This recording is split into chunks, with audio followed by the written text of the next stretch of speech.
Okay, we'll kick off. Good afternoon, everyone. I hope you're well. For those who don't know me, I'm Rowan Coley, and I'm a project manager at the Northeast Automotive Alliance. Today, we have a webinar on the global automotive restart. Around the world, automotive manufacturers have halted production due to coronavirus. And in the previous weeks, we have seen manufacturers release details on when they plan to restart production. I'm delighted to be here with Ian Howard and Jay Nagley from the UK. We've got Luis Salazar, who's dialed in from Mexico, and finally Joshua Willems, who's called in from America to learn firsthand how various automotive markets across the world are reacting to COVID-19. Thank you to the Department for International Trade for supporting this event. If anyone does have any questions throughout the webinar, please feel free to drop a message in the Zoom chat at the bottom of the screen. These will be answered in the Q&A session at the end of the webinar. Without further ado, I would now like to pass you over to Ian Howard. Thank you. Good afternoon, everybody. If we could have the next slide, please, Ron. Before we move on to the real sort of meat of the webinar with the input from the guys in the States, in Mexico, and in London, I just want to give a very brief introduction to the Department for International Trade for anybody who hasn't worked with us before, who hasn't really come across us. If we could have the next one, please, Ron. Yeah, as a department, we help UK companies to export and also to try and attract overseas investment to the UK. Next slide, please. In the Northeast, we have 16 international trade advisors working with companies who either want to start to export or to help them to increase their exports. And in addition to that, that regional network, we have a selection of probably about 2,000 colleagues, I think, around the world, two of which we're going to be hearing from this afternoon, plus, of course, staff in headquarters in London, one of which is Jay, who I'll be handing over to now, actually. So over to you, please, Jay. Much. I'd like to talk to you today about the planned production restarts across Europe, but also about the implications for the industry of COVID-19 in the medium and longer term. So next slide, please. Now, I'm not going to talk through each of these in detail. Firstly, a lot of suppliers will already be aware of who's already started. And secondly, these slides are going to be available after the presentation. So quite a lot of mainland Europe started towards the end of April. The only thing worth noting on that is that bottom row, Germany, Wolfsburg started, I think, 27th of April or something like that. But they announced 2 days ago they're going to close for 4 days in May because they're worried about overproduction. So we are seeing what a lot of people feared, that we're not getting smooth restarts, we're getting a bit of a start-stop situation, either because companies can't get the correct parts in the right sequence, or because they're producing cars for markets where the dealerships aren't open, where there's no retail demand yet. So kind of the worst case scenario for the car industry of restarting and then having to stop, I wouldn't say it's universal, but it is definitely an issue at the moment. One of the other factories that opened early was Kia in Slovakia, and they were one of the very first to start in the second week of April, and they again had to stop again for a short period towards the end of April.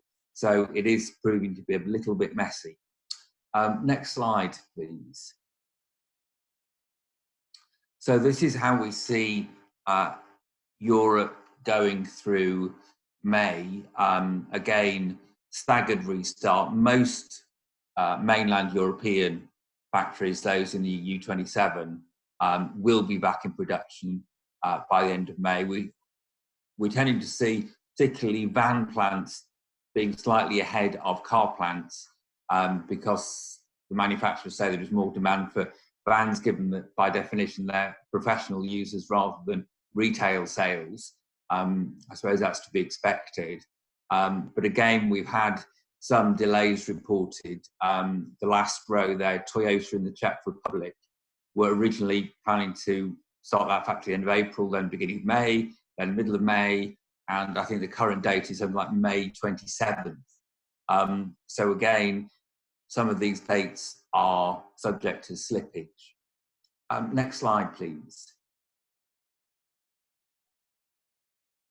Now, this is what's happening in the UK, some of which, probably most of which you will know, but there have been announcements over the last 48 hours which are quite interesting. We think that, well, first of all, Ford announced yesterday that it was going to production for the 18th, so that's next Monday. Renault Nissan, the Sunderland plant, they said probably first week of June. There is some very small activity there at the moment. I think there's some welding operations going on. Honda announced yesterday their so beginning 2nd of June and start and real full production starting on the 3rd of June. 430 cars a day planned for the first week, moving in the second and third week, apparently up to about 450 cars. So still not massive volume, but welcome nonetheless. Of the others, Toyota aren't giving a date yet, but it's understood that they're planning for late May, although that could drift out further, we're not sure. JLR, we have 3 separate dates for different plants, and our understanding is they are, at the moment, reasonably firm dates, in as far as anything 6 weeks hence can be described as reasonably firm. PSA have been pretty much the most tight-lipped car manufacturer over the last month, refusing to give any dates. On Monday, I think it was, they announced that the Luton plant should start next Monday. They still won't give a date for Ellesmere Port officially. They said in one interview that they wouldn't start a British car factory until British car dealers were open. That's due to take place on the 1st of June, so that sort of sets the earliest possible date. We've heard from other suppliers that they're being told 7th of June, but again, that's not a confirmed date, but that is the broad expectation. So we think that, with the exception of the JLR plant at Castle Bromwich, by the middle of June, we should be have all the plants working. Of course, the question is, at what level of production? Most plants are not going to be anything like full volume. Let's have a look at that in the next slide, please. So what conclusions can we draw? Some parts of the car are going into production earlier, so especially in mainland Europe, engine factories tended to start earlier in Germany, particularly because the German premium brands had to supply engines to their Chinese operations. We think that currently European production is somewhere around 20 to 25%.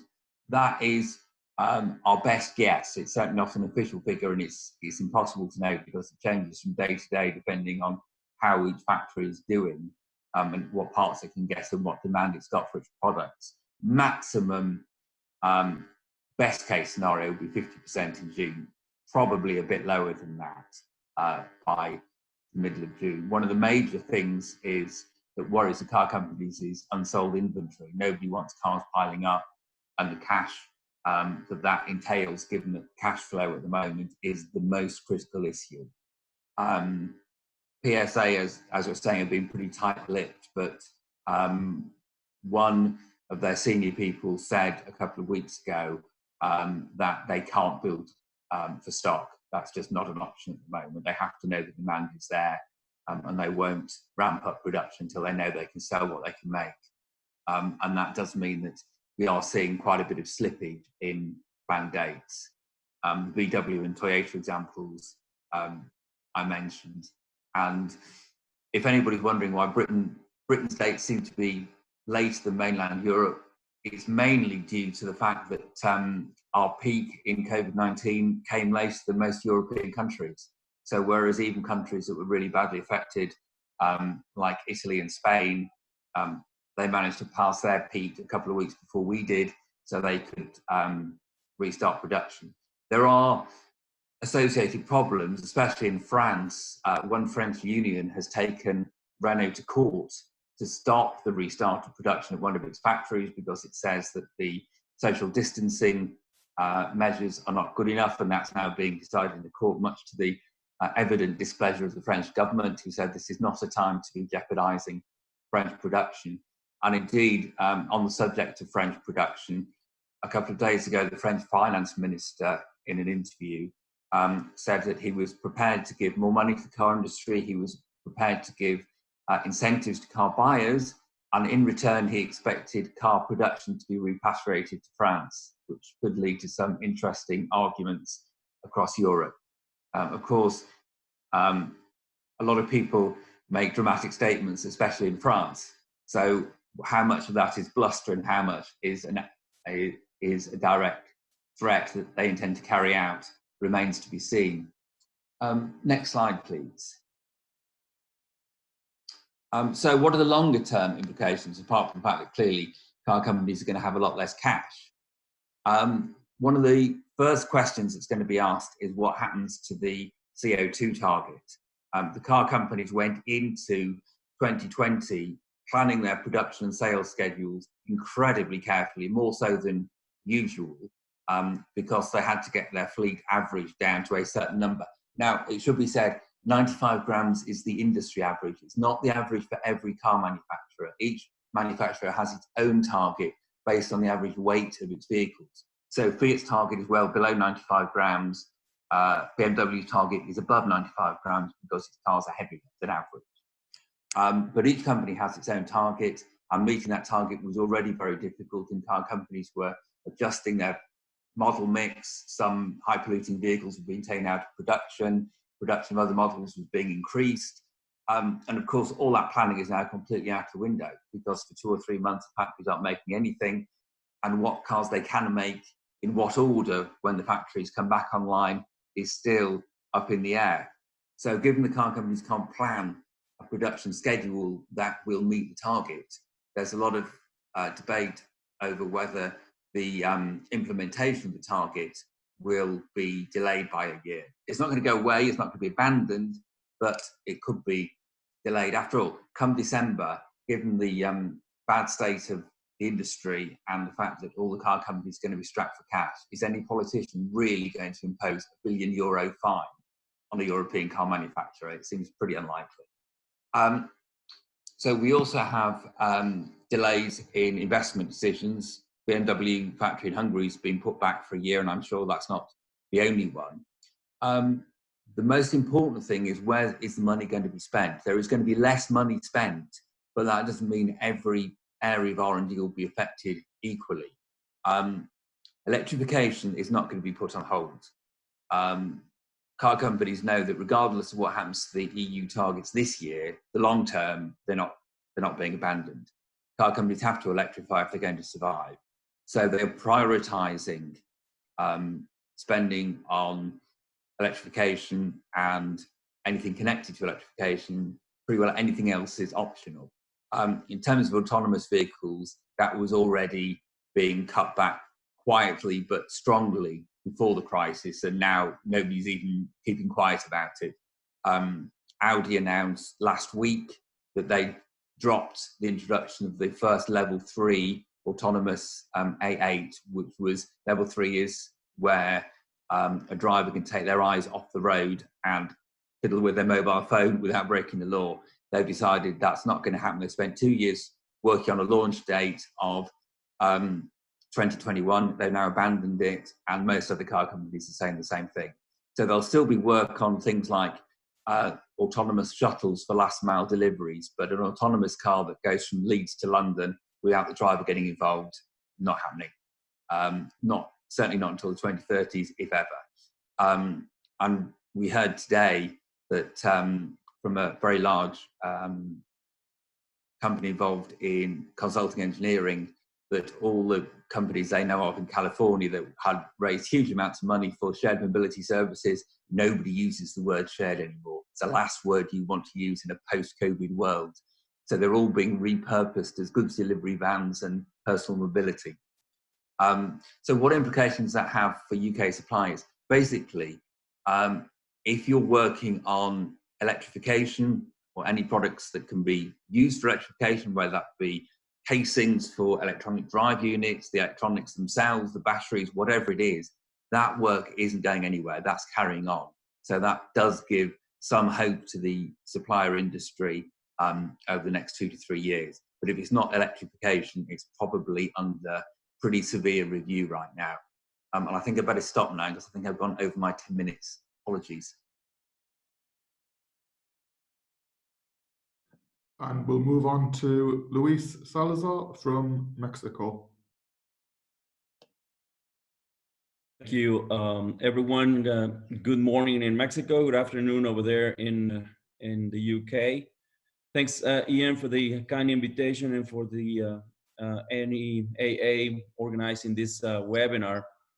I'll be short and sweet, hopefully, and just emphasize key messages about the automotive industry, particularly the restart of the industry in Mexico. And let me start by saying that the obvious is that the automotive industry in Mexico is so interrelated with obviously the US and Canada, that everything that's happening in the US and Canada affects Mexico and vice versa. And having said that, let's move to the next slide, please, Rowan. It's been quite an interesting debate in the Mexican government as to what is considered essential industries and what are not, in order to reactivate or allow economic activities in the country. But before going into the details of explaining what has happened with the automotive sector, let me put things into context. Obviously, Mexico came about with the COVID-19 situation in late February. The actual first case of COVID-19 was identified in Mexico in February 28th. And obviously, there's a lot of complaining about the general population for the federal government to take very long to react. And this has obviously affected the industry directly. So in my first slide, you can see, and just putting things into context, just imagine the relation that Mexico has with the US. And if you think of $1 billion of trade of parts, components, and finished products going across the border every single day, that puts a lot of pressure of what happens with the US, and obviously the manufacturing that has to be done in Mexico as well. So again, the federal government in Mexico have been very slow as to reacting on the COVID-19 situation. There were a lot of pressure put together by the automotive industry from the US to Mexican authorities, obviously to coordinate the reactivation of the industry. And so it's as recent as yesterday, the federal government finally recognized the importance or allowing the automotive industry to reactivate, restart operations, considering the automotive sector, the car and truck manufacturing as an essential activity in Mexico. So that means that every factory producing auto parts, components, and assembly of final vehicles are allowed to either start on May 18th, and the latest is June 1st. And I will go into the details of each of those assembly lines in my last slide. But in summary about the COVID-19 situation, basically, again, as recently as yesterday, the federal government finally presented a official strategy as to how to allow economic activity to come back in Mexico. And basically, the last bullet point here in this slide, that's what the federal government came about. Of a traffic light or a stoplight system. Well, they will obviously monitor the cases of COVID-19 throughout the country, and with that, will monitor and allow activities, either economic, social, academic activities through this spotlight system or traffic light, if you will. Next slide, please.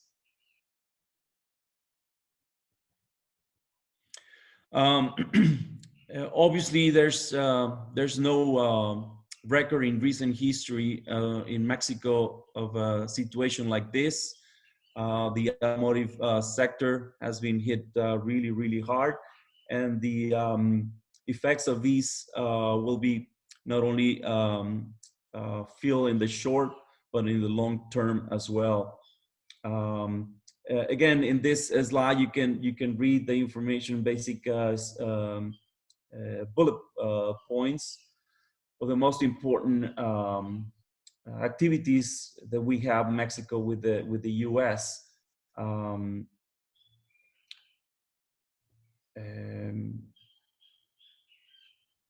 Let me move to the last slide, and so I can talk specifically on the restart and opening of the main assembly lines in Mexico. For those of you not familiar with Mexico, we obviously, as you can see in this map, we have very well identified the distribution of the assembly lines, assembly factories, and obviously surrounded by tier 1, tier 2, and tier 3 suppliers in the same region. Most of them, as you can see highlighted here in the green parts of the map, very, very heavily populated by obviously US tier 1 and tier 2 suppliers. And in less proportion, we have obviously European, Asian suppliers as well.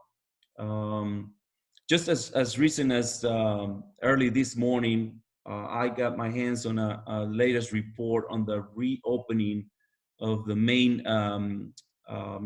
assembly factories in Mexico. And I will read, and you can follow in the map, obviously assisted by the logos. So you can identify. So I'm going to mention some names of different cities and regions in Mexico, which I'm not expected you being familiar with. So I guess the logos will help you identify the main plants planning to open in the next few weeks.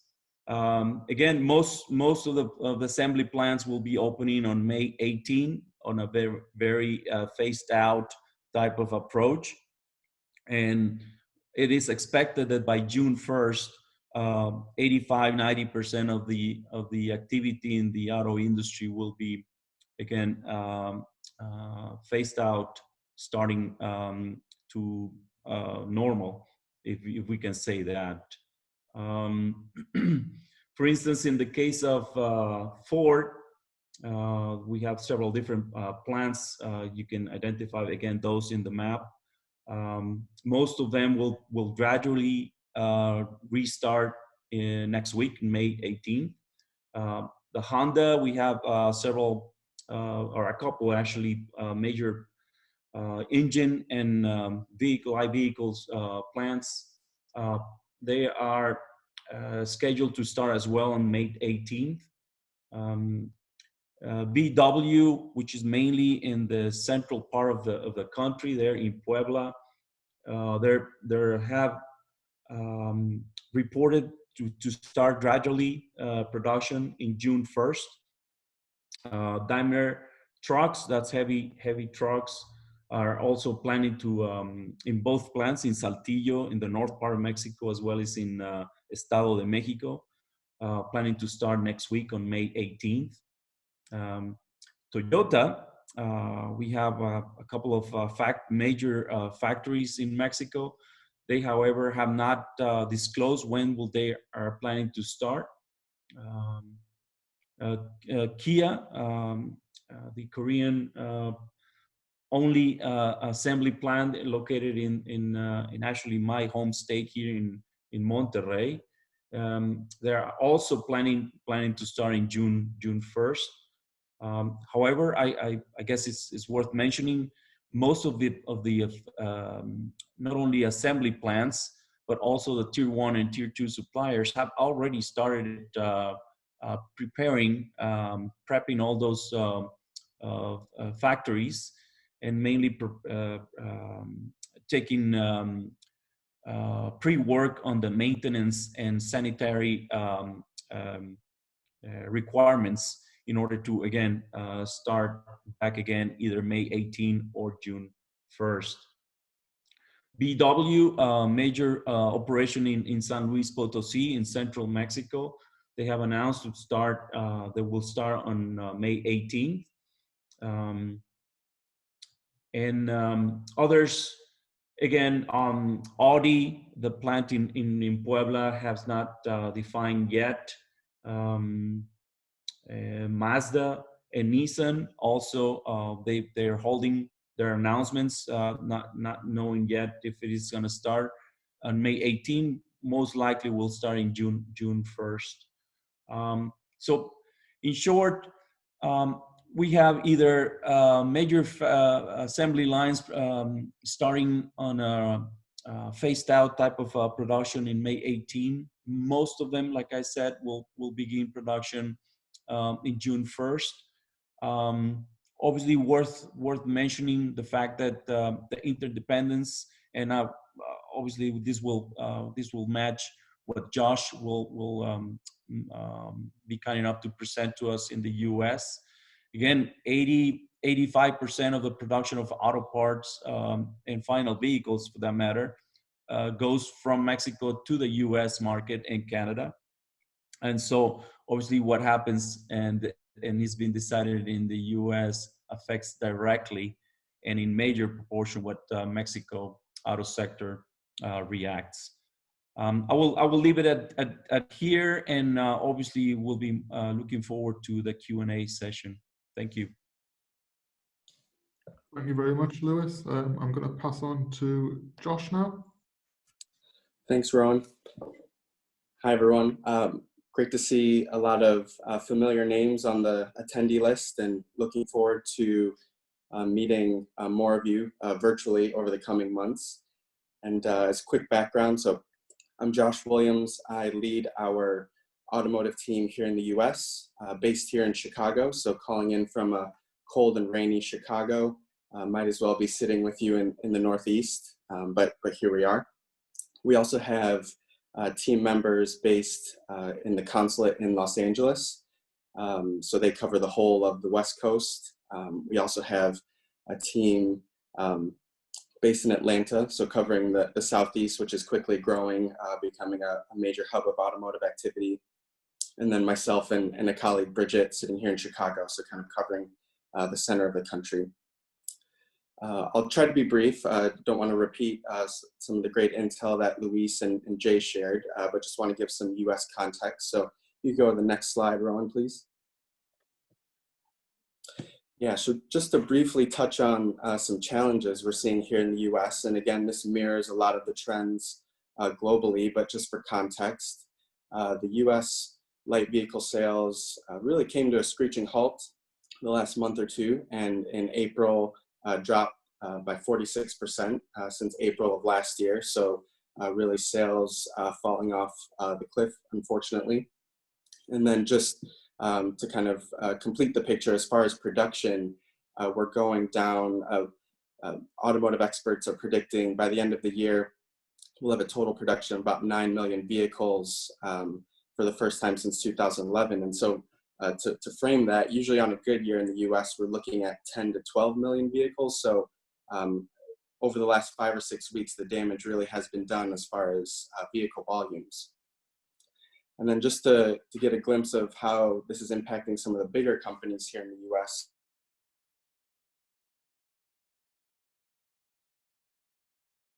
report a profit last quarter, or the first quarter, and both Ford, FCA, and most, if not all, of the major tier ones also reported losses.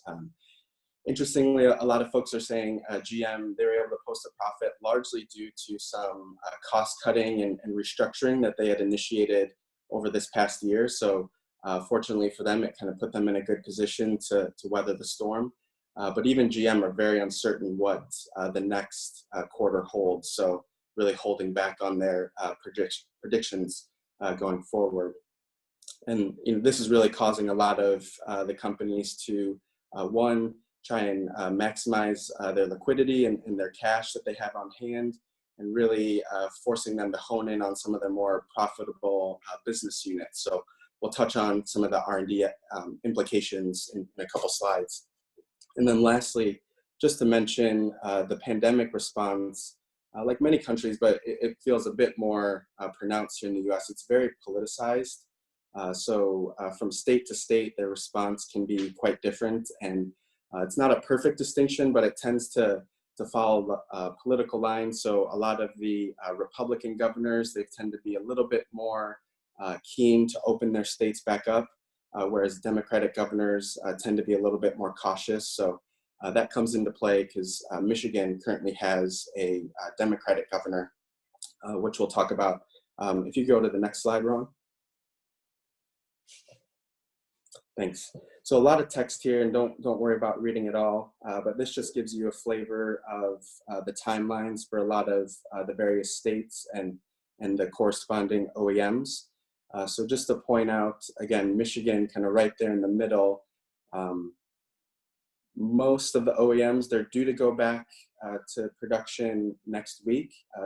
That date has been pushed back a couple times, so we'll see what Monday looks like, but at the moment it's looking like everyone is going back to work next week. And about a week and a half ago, the governor of Michigan, she announced that she'd allow parts manufacturers to start production on the 11th. So a lot of the suppliers were able to go back a little bit earlier just so they can get ready for the OEMs to ramp back up. So looks like they will be continuing next week. Also, just to briefly point out, there is a strong, growing presence in the southern states in the US. So looking at Georgia, Tennessee, South Carolina, Mississippi, Texas, of course. So over the last 10, 15 years, these have really become automotive powerhouses in their own right. And touching on something that Luis said, really kind of leads to an integrated supply chain between the US and Mexico. So this just gives you a flavor over the next couple weeks or so. Hopefully production will ramp up pretty quickly. Lastly, just to point out Tesla in California. If you're ever bored, I'd suggest following Elon Musk on Twitter. So it's pretty interesting reading, but they've actually been in a pretty public squabble with the state of California and their local government, because they haven't been able to open up as quickly as possible. But it looks like they are still going to open up. So yeah, this just gives you a flavor. And then can you go to the next slide, Ron? Thank you. And so yeah, just to briefly touch on some opportunities, hopefully leading to some light at the end of the tunnel as we come out of this crisis. So similar to how Jay mentioned, there is a refocusing of R&D spend and also product development. So what we're seeing is a lot of the kind of advanced technology work is kind of being put on the back burner. I wouldn't say the OEMs are stopping it, but they're definitely repositioning a lot of their focus more to short and medium term product development, really trying to hone in on technologies that will create a return in the short and medium term. So, for example, focusing more on advanced driver assistance systems, like Jay said, more focus on freight and delivery, so transportation of goods as opposed to shared mobility. So a lot of those technologies, I think, will become the focus as opposed to kind of the personal, fully autonomous vehicles of the future. And then again, in line with what Jay mentioned, we do feel like the electric vehicle developments will be more resilient than, again, the autonomous vehicles. So a lot of these plans were put in place over the last couple of years, so we don't envision the OEMs scaling back. I will say one thing to stress, I think, in the US is really the economics are still a key driver for the adoption and development of EVs. So I like to tell companies, I get the sense in the UK and Europe, it's a bit more altruistic. You know, folks understand how transportation impacts the climate and are really keen to start adopting electric vehicles. In the US, it's still primarily an economics-based argument. So I think when you're promoting yourselves to the US market, you really want to show how your technology or your product can impact the bottom line. And I think that's going to be for the next few years or so still. And I'll just mention briefly the regulatory environment for electric vehicles is still quite up in the air. It's a pretty public tension between the state of California and the Trump administration, but we can delve into that perhaps on another call. And then lastly, just to highlight an opportunity of in about 2 months, the USMCA will take effect. And so hopefully that will lead to more seamless trade between the US, Mexico, and Canada. So I think we're really trying to pitch it as a regional opportunity. So a shameless pitch to hopefully get in touch with myself and Luis, and we could figure out how we could help you here in North America. And then lastly, just to reference, just last week, the UK-US free trade negotiation was kicked off by our Secretary of State. So we'll keep an eye on that, and we're hopeful that that will, of course, lead to more opportunities for UK exporters. So I'll stop there, and hopefully we have a few minutes for questions. Thank you. Thank you very much, Josh. I'm just going to pass back to Ian just to finish off before we move to the Q&A. Thanks, Rowan. If you can just move straight on to the next slide, please. I'll just be very quick. I just want to highlight that there is a range of support available here in the Northeast to companies from DIT. Mainly, we're focused on one-to-one support from international trade advisors working with companies directly. But there is a selection of support and business opportunities available on our website, which you can see the address for there. Generally, we will be running trade missions, although this year it will be greatly reduced and probably towards the very end of this year and more likely the start of the next calendar year before we see them this year. We will be running regional events, most of which will be getting switched to online, and details of that will be coming out in the next month or so. But yeah, we can have the next slide, please, Rowan. If you would like to know anything more about Department for International Trade, or you'd like to seek some advice, some specific advice to help with your exports, then please get in touch with either the website, the email address, or the telephone number on the screen there now. And that's it. Thank you very much to the guys who've spoken today. And now we can move over to anybody who has any burning questions for the guys. Thank you. We've got one that's came through on the chat, and it is a question for Luis, Josh, and Jay. The question is: the last automotive decline led to an acute shortage of skills globally, with talent gravitating away from the sector due to perceived vulnerability. Do the panel fear a similar impact? Well, speaking for myself, we had a global shortage of talent, especially around electronics, going into this crisis. Every tier one and OEM has been desperately trying to find sufficient engineers for all the projects that were planned and underway. As we come out of the crisis, I suppose it depends what shape the crisis is. If we follow China and it's a V-shaped crisis that seems to recover quite quickly, I don't think it has any long-term impact.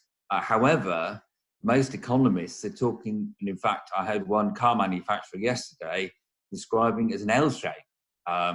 recovery, in which case we just go down and we stay bumping along the bottom for an awfully long time before starting to crawl out again. At that point, we could have more problems, but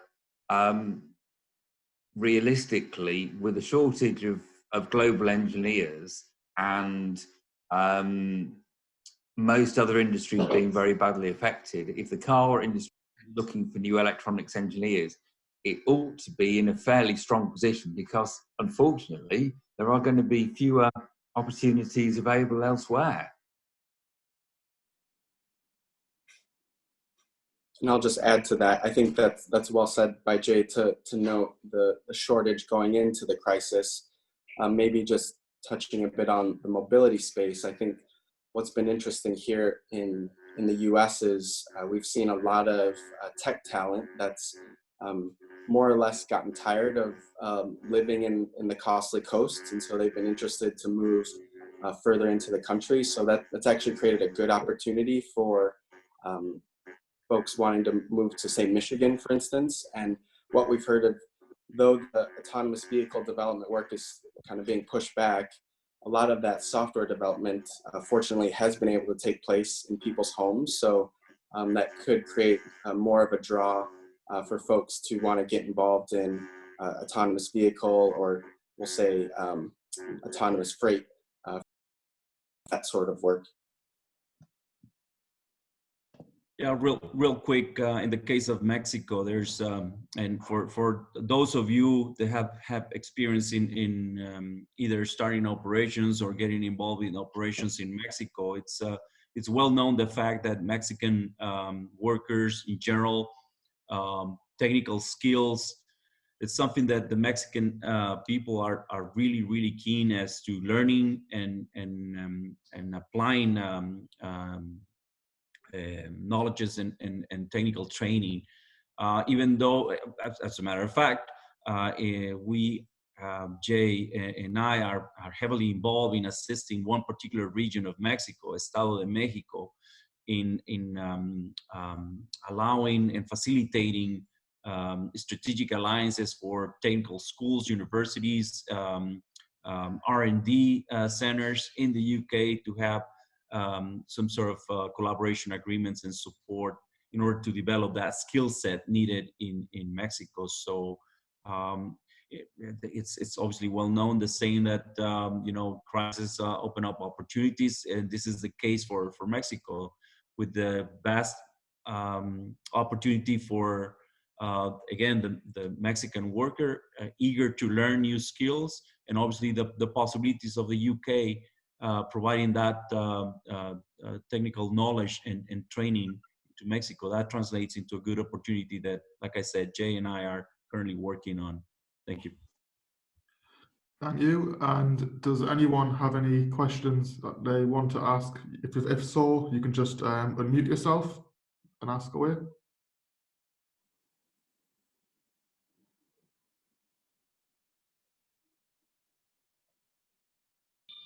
I'm not wanting to shirk a question, Rohan. So if I can just ask an open question. It's Stuart McGibbon. I'm a project manager at the NEA. I had the unenviable task of summarising the UK government's 50-page release recently. Some of the things that the government's saying about there may never be a cure. It may never die out or be eradicated. And reinforcing the potential contagiousness of the disease has really affected consumer behaviour. What kind of messages is coming out from government in the States and in Mexico?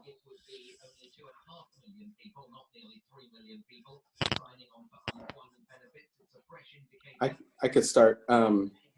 So as far as messaging, again, unfortunately, I would say the messaging and response is probably more politicized than we would hope for. So it does depend on the state.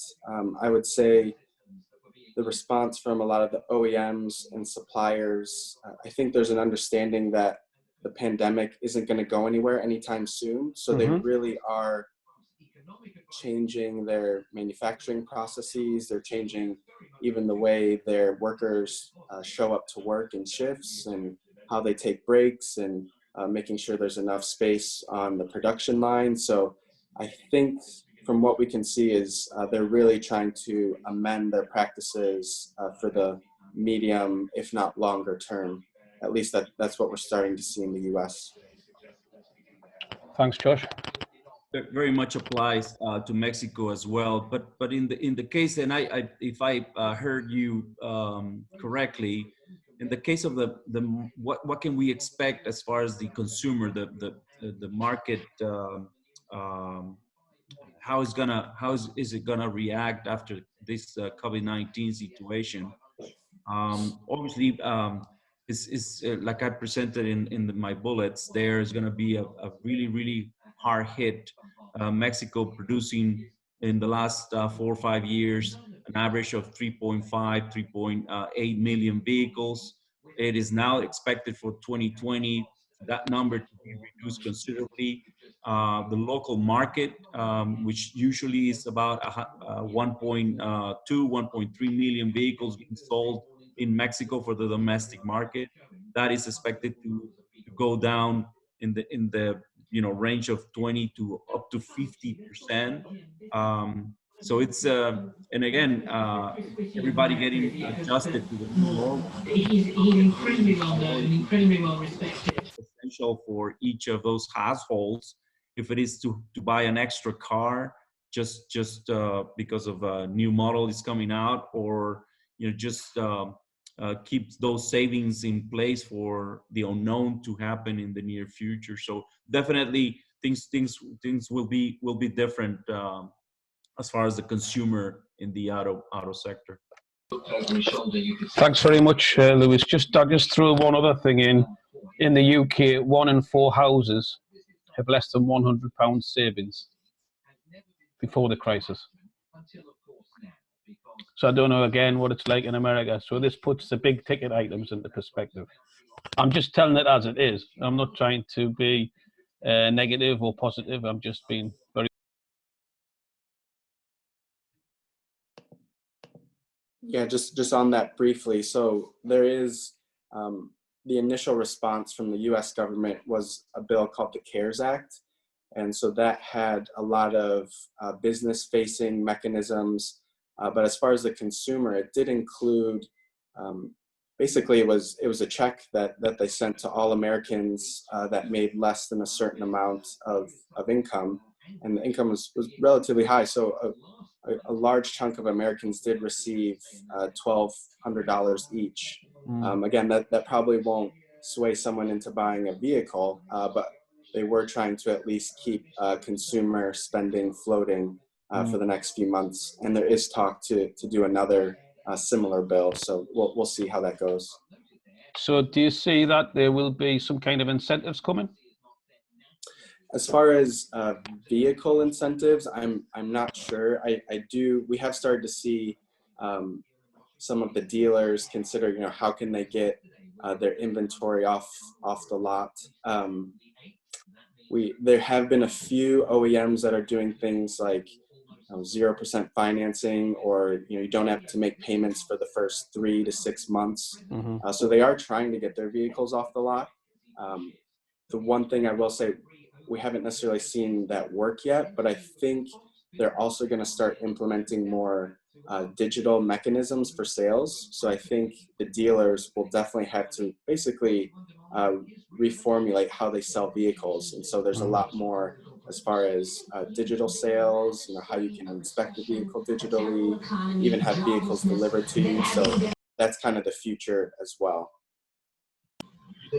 Thanks very much. Country failed, and you know what that means, because failure is death. They would rather see that. Thank you very much. Unless anyone's got any other dying questions, we'll bring this to a close. And once again, thank you very much to the Department of International Trade for coming together. Thank you to Luis, Josh, Jay, and Ian, all for being here on one call. And I look forward to hearing the next few updates. from you. Thank you. Thank you. Thank you. Bye, everyone. I mean, you know, to a degree, what Thank you you. described there is a bit of a cautionary